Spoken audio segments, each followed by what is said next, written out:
안녕하세요. 혼자 읽기 아까운 책의 김희경입니다. 요즘 저는 예전만큼 책을 많이 읽지 못해요. 시력이 원래도 안 좋았지만 부쩍 더 나빠져서 그런데요. 그러다 보니 좋아하는 소설도 예전만큼 마음껏 읽을 수가 없더라고요. 특히 긴 장편 소설은 보는 순간 겁이 난다고 할까요? 대신 전에도 좋아했던 단편을 더욱 선호하게 됐습니다. 그런 의미에서 제가 오래전에 읽고 마음속에 저장해 놨던 소설 한 편을 소개해 보려고 합니다. 셔우드 앤더슨이라는 미국 작가의 달걀이라는 단편입니다. 셔우드 앤더슨은 1876년에 미국의 오하이오주의 작은 마을에서 노동자의 7아이 중 셋째로 태어났다고 해요. 가정 형편이 워낙 어려워서 학교 교육을 제대로 받지 못하고 중간에 신문팔이며 여러 가지 일을 하다가 20살 무렵에 형의 도움으로 야간 학교에 가서 문학에 눈을 떴다고 합니다. 이 사람의 양력을 보다가 참 신기한 이야기를 읽었는데요. 이 사람이 부유한 사업가의 딸과 결혼해서 잘 살고 있었대요. 그런데 36살이 되던 해에 갑자기 발이 점점 더 축축하게 젖고 있다 라는 수수께끼 같은 말을 남기고 사무실을 나가더니 나흘 뒤에 자신이 누구인지 모르는 채로 발견이 됐대요. 그리고 이 나흘간의 기억은 평생 돌아오지 않았다고 합니다. 이 일을 계기로 그는 사업을 접고 전업 작가의 길로 들어섰고 가족들과도 떨어져서 글을 쓰기 시작했습니다. 그리고 얼마 뒤인 1919년에 와인즈버그 오하이오라고 하는 연작 단편집을 발표해서 드디어 세상의 인정을 받게 되지요.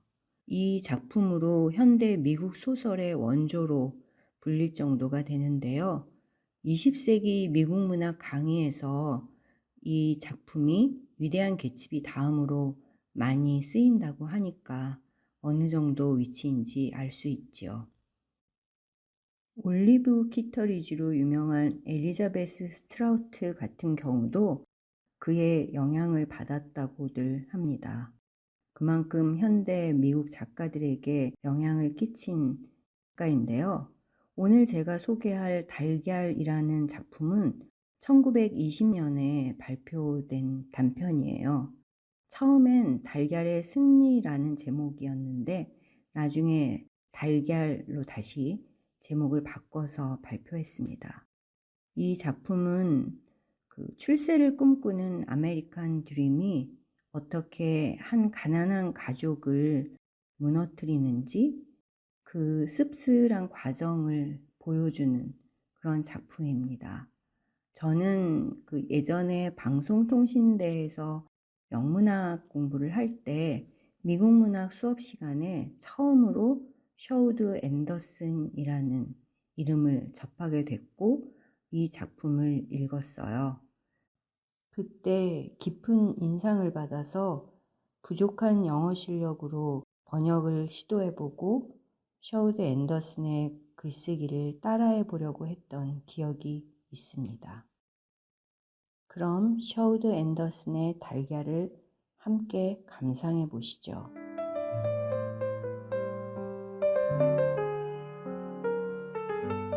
달걀. 확신하건대 아버지는 타고나길 유쾌하고 상냥한 사람이었다. 34살까지 아버지는 오하이오주 비드웨릅 근처의 토마스 버터워스라는 남자의 농장에서 일꾼으로 일했다. 그 무렵 아버지에게는 자기 소유의 말 한 마리가 있었다. 토요일 밤이면 그는 다른 일꾼들과의 사교를 위해 말을 타고 읍내로 나갔다. 읍내에서 그는 맥주 몇 잔을 마시고 벤헤드 술집을 어슬렁거렸다. 토요일 밤마다 그곳은 농장 일꾼들로 북적였다. 사람들은 노래를 불러댔고 바에선 술잔 부딪히는 소리가 요란했다. 10시가 되면 아버지는 혼자 시골길을 달려 집으로 돌아왔다. 그러곤 말을 편히 쉬게 한 다음 자신도 잠자리에 들었다. 현재의 삶에 아주 행복해하면서. 그에게는 출세하겠다는 생각 따윈 조금도 없었다. 35살 되던 해봄, 아버지는 시골학교 선생님이던 어머니와 결혼했다. 이듬해 봄에 내가 꿈을 대며 세상에 나와 울음을 터뜨렸다. 두 사람에게 뭔가가 일어났다. 그들은 야망을 갖게 됐다. 세상에 나가 성공하겠다는 미국식 열정이 그들을 사로잡았다. 그렇게 된 건 아마도 어머니 책임일 것이다. 학교 선생님인 어머니는 분명 책과 잡지들을 읽었을 것이다. 그녀는 가필드, 링컨, 그 외 여러 미국인들이 어떻게 가난에서 벗어나 명성을 얻고 위대해졌는지에 대해서 읽었으리라. 내가 그녀 곁에 누워있던 산후조리 기간 동안 그녀는 내가 언젠가 세상 사람과 도시들을 다스릴 거라고 꿈꾸었을 수도 있다. 어쨌든 그녀는 아버지를 부추겨 농장 일을 그만두게 했고 말을 팔아치우고 독립된 자기 사업을 시작하도록 했다. 그녀는 키가 크고 과묵했으며 긴 코와 수심에 찬 회색 눈을 갖고 있었다. 그녀는 자신을 위해서는 아무것도 원하지 않았다.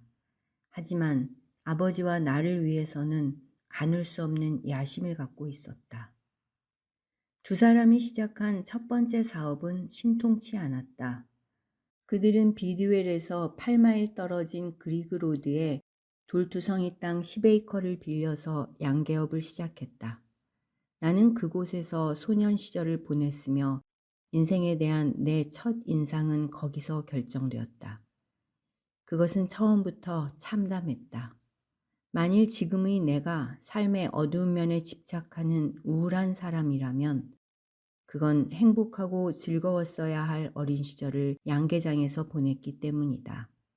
그 분야에 정통하지 못한 사람은 달에게 일어날 수 있는 숱한 비극적 일들에 대해 아무것도 모를 것이다.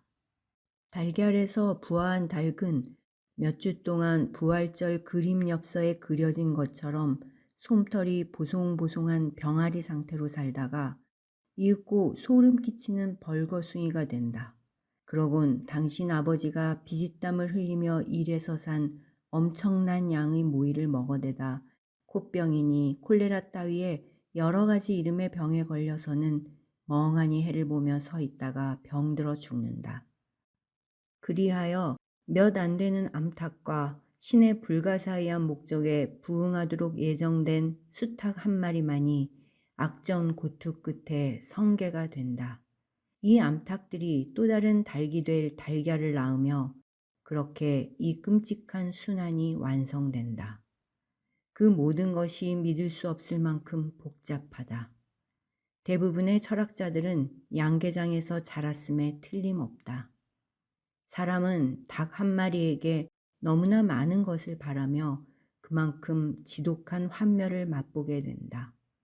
막 생의 첫 발을 내디딘 영계들은 아주 밝고 민첩해 보이지만 실제로는 너무나도 멍청하다.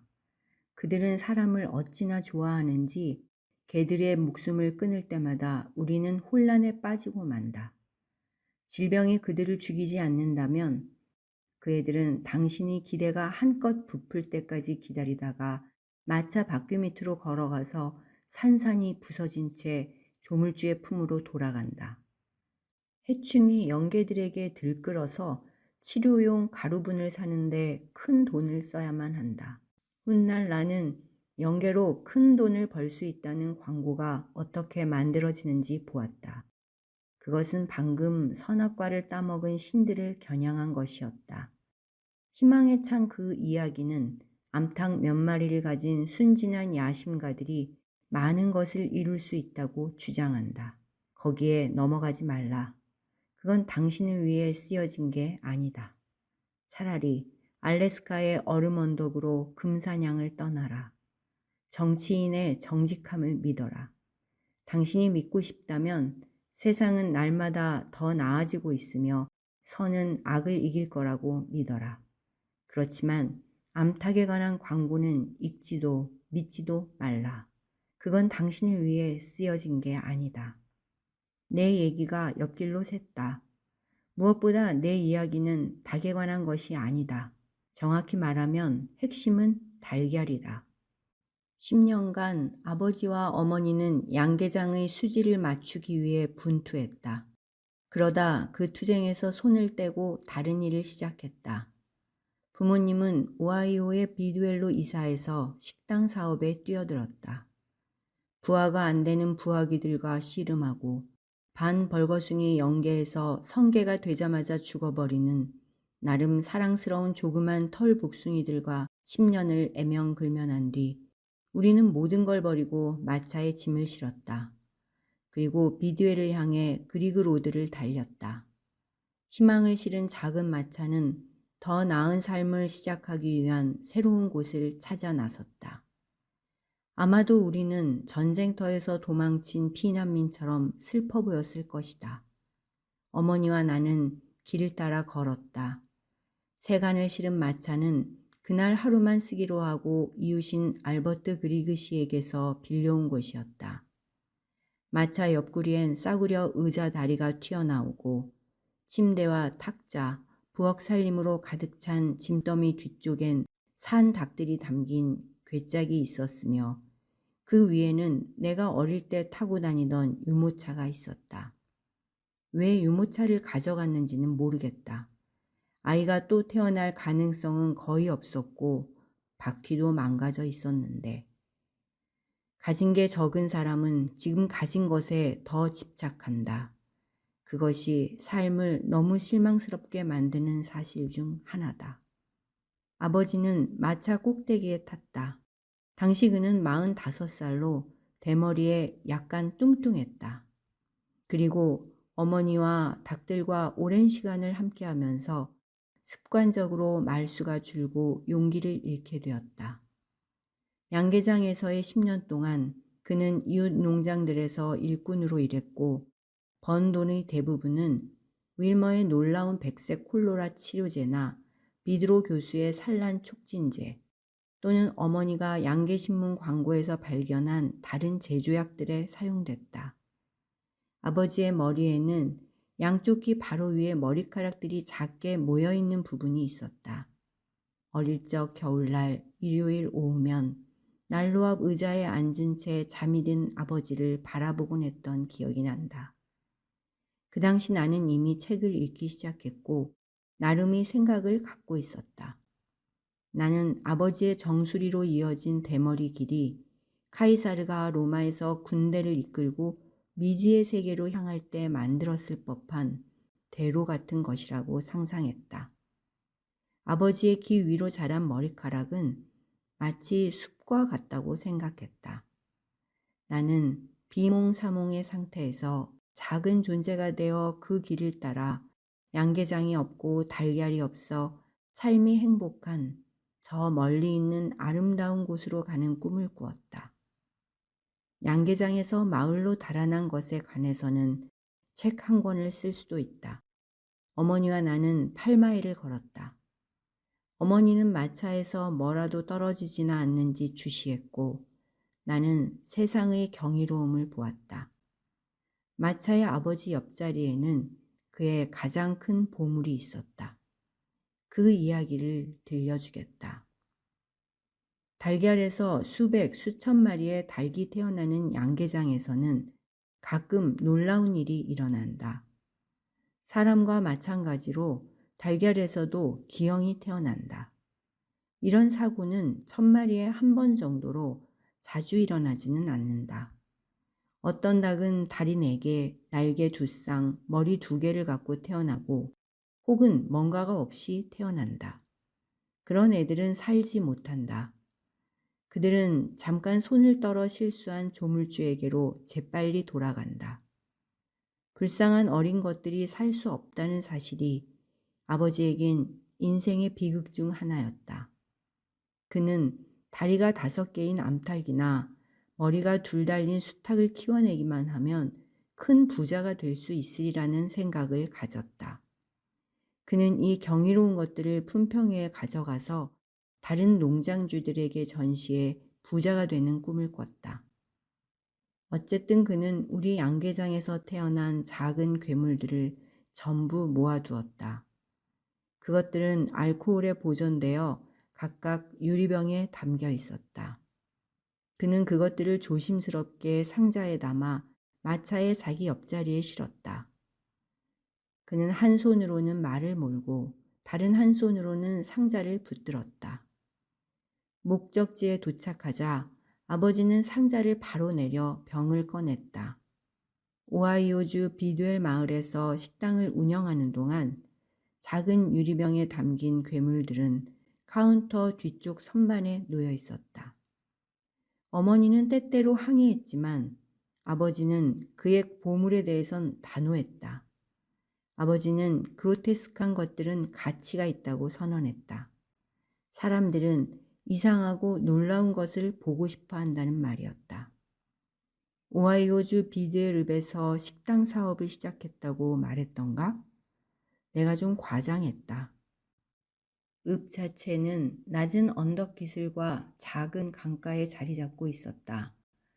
철도는 읍을 통과하지 않았고 역은 북쪽으로 1마일 떨어진 피클빌이라는 곳에 있었다.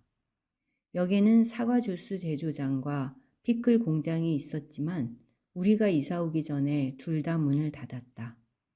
아침 저녁으로 버스가 비드웰 중심가에 있는 호텔에서 터너스파이크라는 도로를 따라 역까지 왔다. 외진 곳에서 식당을 시작하게 된 것은 어머니 아이디어였다. 어머니는 1년 동안 그 얘기를 하다가 어느 날 기차역 맞은편에 있는 빈 가게 건물을 빌렸다. 식당이 수익성이 있을 거라는 게 어머니의 생각이었다. 여행객들은 기차를 타려고 항상 역에서 대기할 것이고 마을 사람들은 기차 오기를 기다리려고 역에 올 것이라고 말했다. 그들은 식당에 와서 파이를 사고 커피를 마실 것이다. 나도 이제 나이를 먹었기에 어머니에게 다른 동기가 있었다는 걸 안다. 그녀는 나에게 야망이 있었다. 어머니는 내가 출세하기를, 읍내 학교에 들어가고 도시인이 되기를 바랐다. 피클빌에서 아버지와 어머니는 늘 그랬던 것처럼 열심히 일했다. 우선 식당에 걸맞게 공간을 꾸밀 필요가 있었다. 한 달이 걸렸다. 아버지는 선반을 만들어 야채 통조림을 올려놓았고 자신의 이름을 붉은 글씨로 크게 쓴 간판을 그렸다. 이름 아래 여기서 식사하시오 라는 날카로운 명령이 적혀 있었지만 거의 지켜지지 않았다. 진열장을 사서 시가와 담배로 채웠다. 어머니는 바닥과 벽을 문질러 닦았다. 나는 읍내에 있는 학교에 다녔고 농장과 맥 빠지고 슬퍼 보이는 닭들의 존재에서 벗어난 것이 기뻤다. 그래도 아주 즐겁지는 않았다. 저녁에 터너스파이크를 따라 학교에서 집으로 걸어갈 때면 읍내 학교 운동장에서 놀던 아이들이 떠올랐다. 한 무리의 어린 소녀들이 뛰어다니며 노래를 부르고 있었다. 나도 그렇게 해보았다.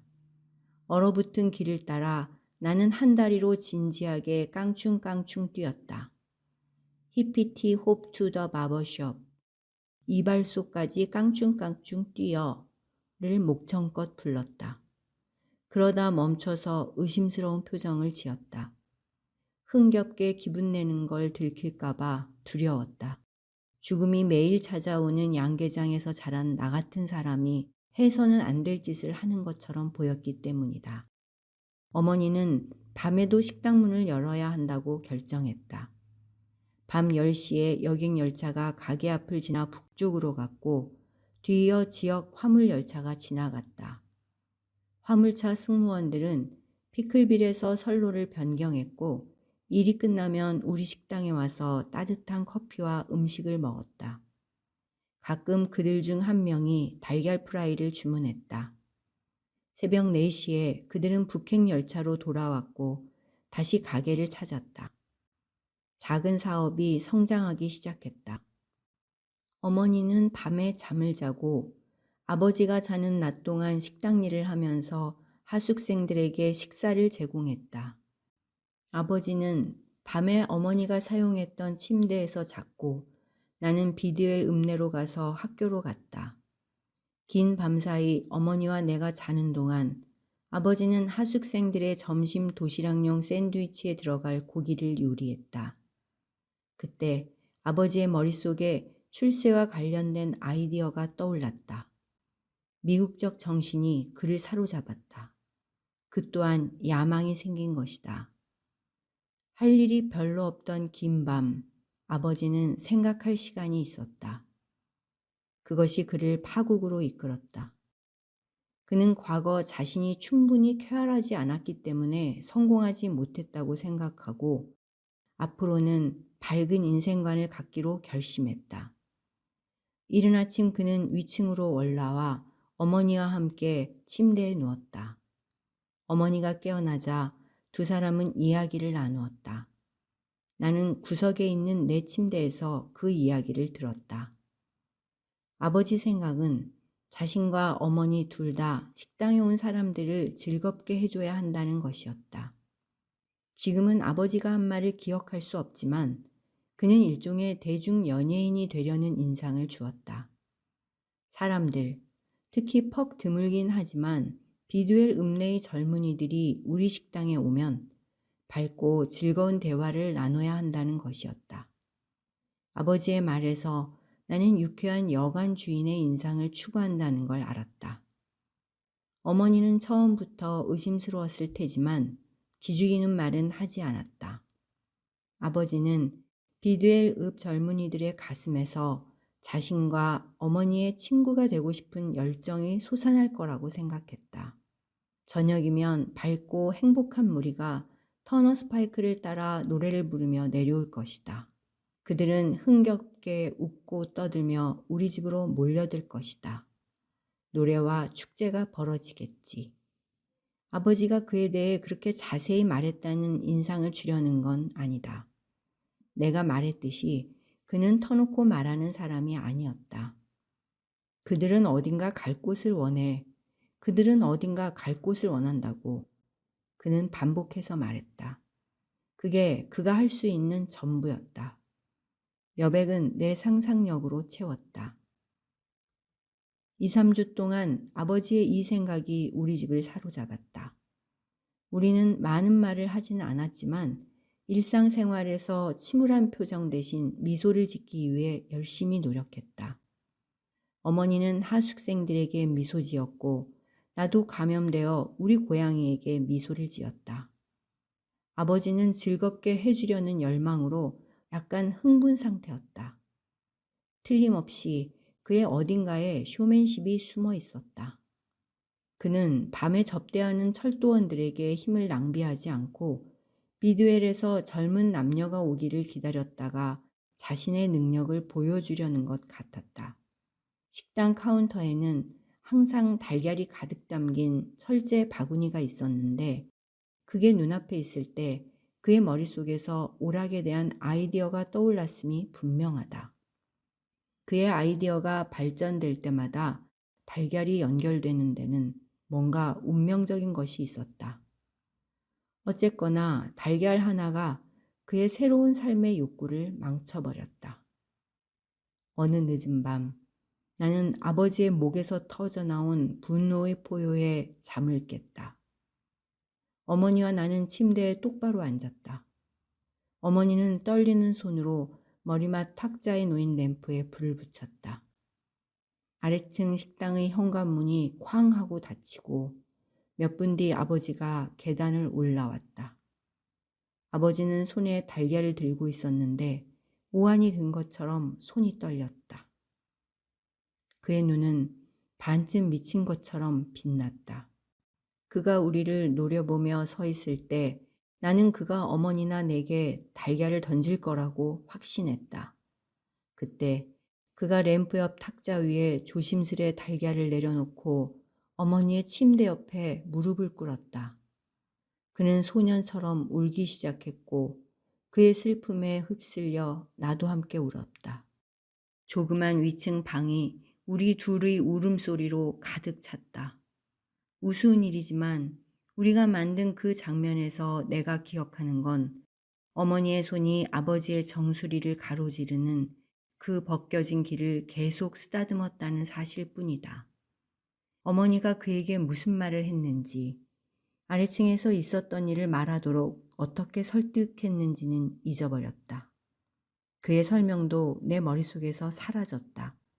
나는 나 자신의 슬픔과 두려움, 그리고 침대 옆에 무릎을 꿇은 아버지의 머리 위로 반짝이던 램프에 비친 그 빛나는 길만을 기억한다. 아래층에서 무슨 일이 있었는지 얘기하겠다. 이유를 설명할 순 없지만 나는 아버지의 좌절을 직접 목격한 것처럼 그 이야기를 잘 알고 있다. 사람은 때가 되면 설명할 수 없는 많은 것들을 알게 된다. 그날 저녁, 비들 상인의 아들인 조 케인이란 젊은이가 남부에서 저녁 10시 기차로 오기로 한 자기 아버지를 만나려고 피클빌에 왔다. 기차는 3시간이나 지연됐고 조는 우리 집에서 빈들거리며 기차가 도착하기를 기다렸다. 지역 화물 열차가 들어왔고 승무원들이 식사했다. 조는 아버지와 단둘이 식당에 남겨졌다. 비두엘의 그 젊은이는 우리 가게에 들어온 순간부터 아버지의 행동에 당황했음이 분명하다. 그는 자기가 얼쩡돼서 아버지가 화가 났다고 생각했다. 그는 식당 주인이 자신의 존재를 귀찮아한다고 여기고 나가려고 했다. 그러나 비가 오기 시작했고 읍내까지 먼 길을 걸어갔다 돌아오는 게 내키지 않았다. 그는 5센트짜리 시가를 사고 커피 한 잔을 주문했다. 그리고 주머니에 있던 신문을 꺼내 읽기 시작했다. 저녁 기차를 기다리는 중입니다. 연착이에요. 그는 미안한 표정으로 말했다. 아버지는 한참 동안 조용히 손님을 바라보았는데 조 케이는 전에 아버지를 본 적이 없었다. 아버지는 의심의 여지 없이 무대 공포증에 시달리고 있었다. 인생에서 흔히 그렇듯 그는 지금 자신에게 닥친 상황에 대해 너무 많이, 너무 자주 생각했기 때문에 막상 일이 벌어지자 상당히 긴장한 상태였다. 우선 그는 자기 손을 어떻게 해야 할지 몰랐다. 그는 신경질적으로 손 하나를 카운터 위로 내밀어 조 케인과 악수했다. 안녕하쇼. 그가 말했다. 조 케인은 신문을 내려놓고 그를 쳐다보았다. 아버지의 눈길이 카운터에 놓인 달걀 바구니에 닿았다. 그가 말문을 열었다. 저기, 아버지가 머뭇거리며 말했다. 저 크리스토퍼 콜럼버스에 대해 들어봤는가? 그는 화가 난 것 같았다. 그 크리스토퍼 콜럼버스는 사기꾼이었어. 그가 단호히 말했다. 그는 달걀 끝으로 세울 수 있다고 얘기했지. 말은 그렇게 하고 실제로는 달걀 끝을 깨트려 버렸어. 손님이 보기에 아버지는 크리스토퍼 콜럼버스의 이중성에 광분한 것 같았다. 그는 웅얼거리며 욕을 했다. 크리스토퍼 콜럼버스가 결정적인 순간에 속임수를 썼는데도 아이들에게 위대한 사람이라고 가르치는 것은 잘못이라고 단언했다. 콜럼버스는 달걀을 세우겠다고 공언했다가 허풍이 통하지 않자 속임수를 쓴 것이다. 아버지는 여전히 콜럼버스에게 투덜대면서 카운터의 바구니에서 달걀 하나를 꺼내 왔다 갔다 하기 시작했다. 아버지는 손바닥 사이로 달걀을 굴렸다. 그가 상냥하게 미소 지었다. 그는 인체에서 나오는 전기가 달걀에 미치는 영향에 대해 중얼거리기 시작했다. 그는 달걀 껍질을 깨지 않고 손에서 앞뒤로 굴려 달걀을 세울 수 있다고 말했다. 손의 온기와 달걀을 부드럽게 굴리는 동작이 새로운 무게중심을 만들어낸다고 그는 설명했고 조케이는 약간 흥미를 보였다. 나는 수천 개의 달걀을 다뤄봤지. 아버지는 말했다. 나보다 달걀에 대해 더 잘 아는 사람은 없어.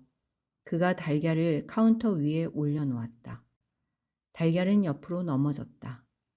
그는 손바닥 사이로 달걀을 굴리며 전기의 경이로움과 중력의 법칙에 관해 얘기하면서 몇 번이고 그 기술을 되풀이해 시도했다.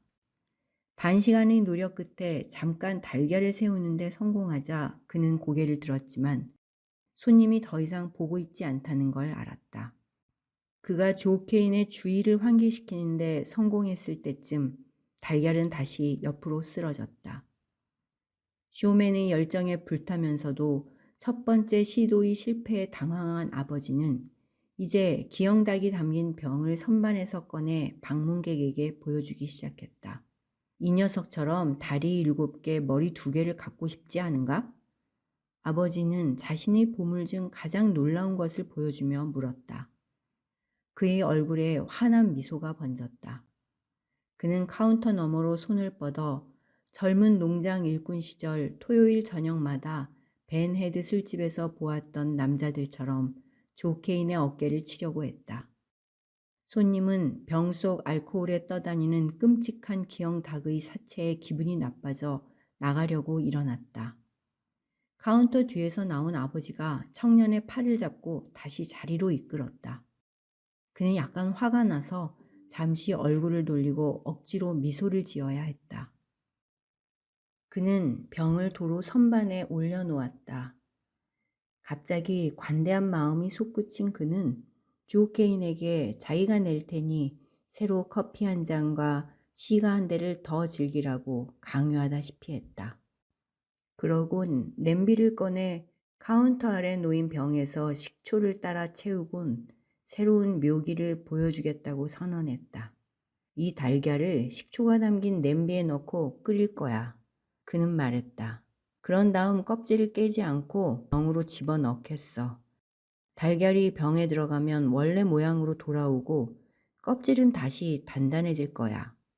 그럼 달걀이 담긴 병을 당신에게 주지. 어디를 가든 가지고 다닐 수 있지.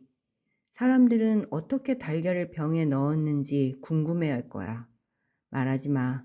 계속 궁금하게 만드는 거야. 그게 이 마술을 즐기는 방법이지. 아버지는 씩 웃으면서 손님에게 윙크했다. 조 케인은 자신이 마주한 남자가 약간 정신이 나갔지만 악의는 없다고 판단했다. 그는 건네받은 커피를 마시고 다시 신문을 읽기 시작했다. 아버지는 식초에서 뜨거워진 달걀을 숟가락에 담아 카운터로 가져왔고 뒷방으로 가서 빈 병을 들고 왔다. 마술을 시작하는데 손님이 그를 보지 않아서 화가 났지만 그럼에도 불구하고 즐겁게 작업을 시작했다. 오랫동안 그는 달걀을 병 모관으로 통과시키려 고군분투했다. 그는 달걀을 다시 뜨겁게 하려고 식초 냄비를 다시 난로에 올려놓았고 그런 다음 달걀을 집어들었다가 손가락을 대었다. 뜨거운 식초에 2번째 목욕을 한 뒤 달걀 껍질은 조금 부드러워졌지만 아버지의 목적을 이루기엔 충분하지 않았다. 그는 시도하고 또 했으며 필사적인 결의가 그를 사로잡았다.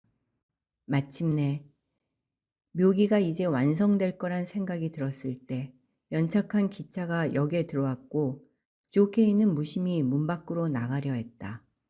아버지는 달걀을 정복해 식당에 온 손님을 즐겁게 해줄 줄 아는 사람이란 명성을 쌓으려고 최후의 필사적인 노력을 기울였다. 그는 달걀을 괴롭혔다. 그는 달걀을 다소 거칠게 다루기도 했다. 그는 욕을 했고 이마에선 땀이 배어나왔다. 달걀이 그의 손에서 깨졌다. 내용물이 튀어 옷에 쏟아지자 문 앞에 서 있던 조 케인이 돌아보곤 웃었다. 아버지의 목구멍에서 분노의 울부짖음이 터져 나왔다. 그는 길길이 뛰며 알아들을 수 없는 말을 연달아 외쳤다. 아버지는 카운터에 놓인 바구니에서 또 다른 달걀을 집어 던졌는데 문으로 도망치는 젊은이의 머리를 살짝 빗나갔다. 아버지는 달걀을 손에 들고 위층의 어머니와 나에게 왔다. 그가 무엇을 하려고 했는지 나는 모른다. 그는 달걀을 파괴하려는, 달걀이란 달걀은 전부 파괴할 생각이었으며 자기가 그렇게 하는 걸 어머니와 내가 보게 할 작정이었다고 나는 생각한다. 하지만 어머니 앞에 왔을 때 그에게 무슨 일인가가 일어났다. 이미 설명했듯이 그는 달걀을 탁자에 가만히 내려놓고 침대 옆에 무릎을 꿇었다. 그는 그날 밤은 식당 문을 닫고 위층으로 올라와 잠자리에 들기로 마음먹었다. 그러곤 그는 불을 불어 껐고 어머니와 꽤 오래 두런두런 이야기를 나눈 뒤 두 사람 모두 잠이 들었다. 나도 잠이 들었던 것 같지만 잠자리는 뒤숭숭했다. 나는 새벽에 일어나 오랫동안 탁자 위에 놓인 달걀을 바라보았다. 나는 달걀이 왜 있어야 하는지, 왜 달걀에서 다시 달걀을 낳는 암탉이 나오는지 궁금했다. 그 의문이 내 핏속으로 스며들었다. 생각컨대 내가 아버지의 아들이기 때문에 그게 거기 머물러 있었을 것이다. 어쨌든 그 문제는 내 마음속에서 해결되지 않은 채로 남아있다. 그리고 그것이 적어도 우리 가족에 관한 한 달걀이 완전하고 최종적으로 승리했음을 보여주는 또 하나의 증거라는 게 내 결론이다.